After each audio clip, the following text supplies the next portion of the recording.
Hello everyone, and what is going on? My name's Hayden Davidson. In this video I'm going to do an in-depth tutorial on product sourcing using Helium 10 and its features. So I hope you enjoy the video.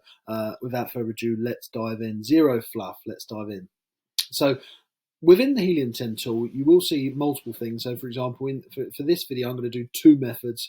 I'm going to do the black box sourcing, then we're going to do some storefront sourcing, and just giving you an idea, right? So, a lot of these products aren't necessarily the sort of products that I sell, but I'm just giving you an idea of how I would go about doing this process on my specific industry, on my specific niche, whatever I want to do. Got some hair going on there. You need to make this relevant for the sort of products that you want to sell, okay? Depending on what sort of PL or wholesale, whatever you do, okay? There's opportunity all over Amazon. So basics, this is the fundamental basics, right? If you're not really sure about Helium 10, you're not sure how to do it, let's dive into it. So on the tools on Helium 10, you've got black box here. So I've clicked on black box. There's multiple tools. I've clicked on black box because this is the main one we do our Amazon product research with. Okay, the product research. Some of the other tools are for creating listings and like finding keywords and stuff like that. But in this specific one, we're doing Amazon product research. This is like the best tool that you can use, in my opinion, to actually find products if you're going to go down the software route. Okay, now I hope you like my glasses, by the way. Who likes my glasses? Let me know if you like my glasses. I like to get them on prescription today.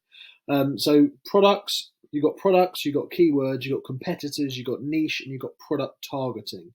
These are there's 5 ways that we can find products or use opportunities or keywords, opportunities of products to sell on Amazon using black box.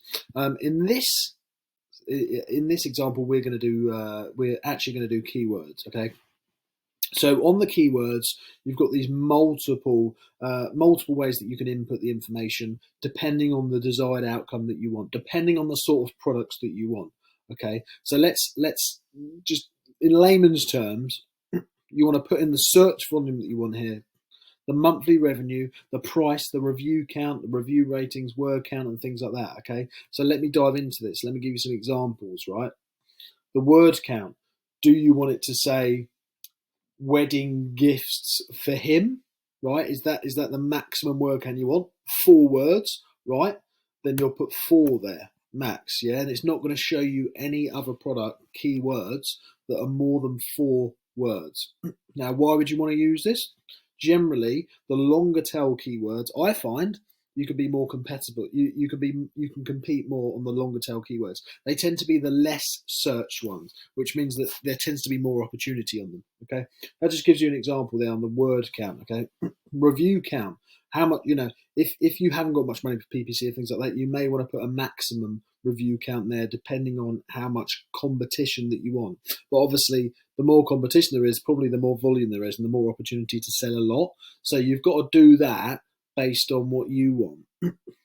Do you want a product that's going to sell 1,000 units a month? If so, you're probably going to have to spend a lot on PPC to start with. So that's why these sort of filters help, maximum, do you want to do a lower end product, which could be a lot in prep fees if you're using a prep center? Obviously, if you're selling a £10 item and it's costing you 50p to prep it and you're only making £1 per item, you're going to have a big prep fee.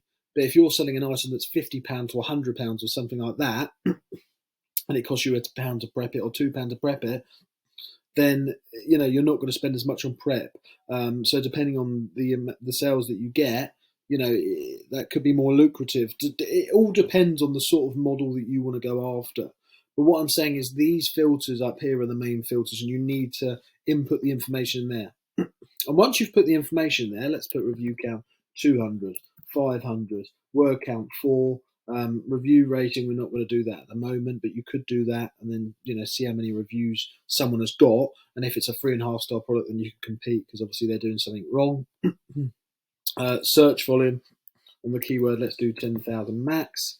Monthly revenue, let's do 100,000 there. Max price 50, minimum 15. Let's do an example here. So let's just search that. I'm just going to show you an example of what's going to come up down here.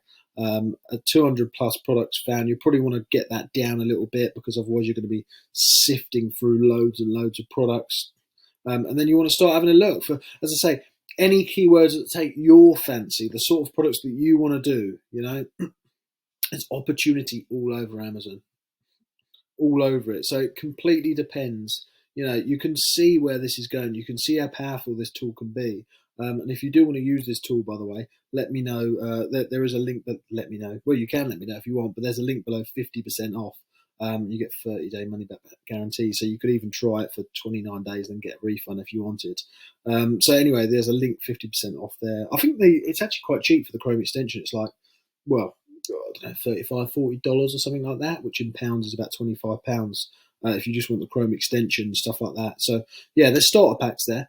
Anyway, so EasyYo UK, so Parasol, Spare Pole, Big Poppet. So all of these sort of keywords, a lot of them aren't going to be relevant. So you can keep typing into the black box onto the sort of advanced filters here, and then get that down and down and down until you've got like 100 keywords that are relevant to the sort of criteria that you want. Because there's so much opportunity on Amazon, you can actually be quite picky. So that's the first method. Now the second method I want to dive into is storefront sourcing. So once again, this is a basics tutorial. So it's going to show you I'm showing you the basics here. Every product on Amazon,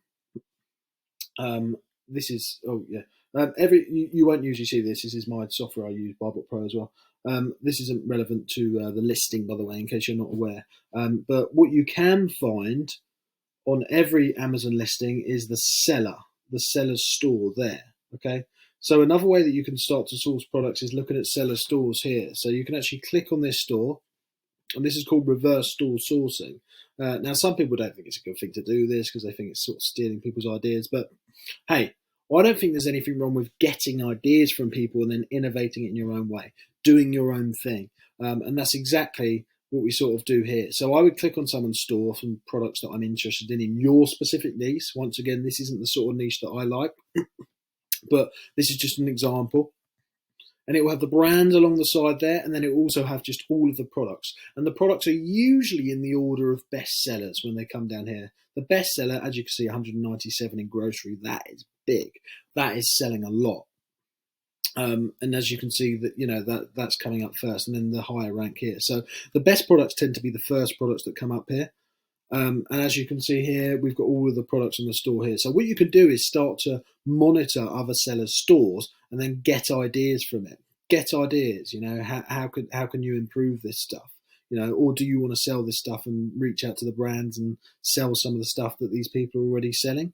Contact some of these wholesalers, depending on the strategy you want to do, is this the sort of stuff you want to sell? So with these two methods, everyone, you can figure out exactly the sort of, you can go out and find opportunities, figure out the sort of thing that you want to sell, just with these two methods here. Now, if you have got to this stage in the video, please comment below, pink rainbow Amazon unicorn seller. I want to do something funny. I want to see how many people are watching this video. Can you comment pink rainbow unicorn Amazon seller? I want to see how many of you have watched to 8 minutes 27 seconds in, and I might do something quite funny for those that comment. So yeah, please let me know that. Anyway, I hope that video has helped you. Remember, as I say, if you want to give the Helium team a go, there is a link below. If not, just shoot to the website. No stress about that. Just supports the channel. But yeah, that's in two great ways there. You've got storefront sourcing there, and then you've got black box on there. And obviously on the storefront here, you can actually bring up the Chrome extension here, get X-ray up, and then you can start looking also the best selling products here, but you can start looking at how many are they actually selling. I mean, wow. That first product there is selling 11,086 sales a month. That is 210,000 in revenue in the last month. Them cream eggs have done. That is ridiculous. Right, everyone, I will see you in the next video.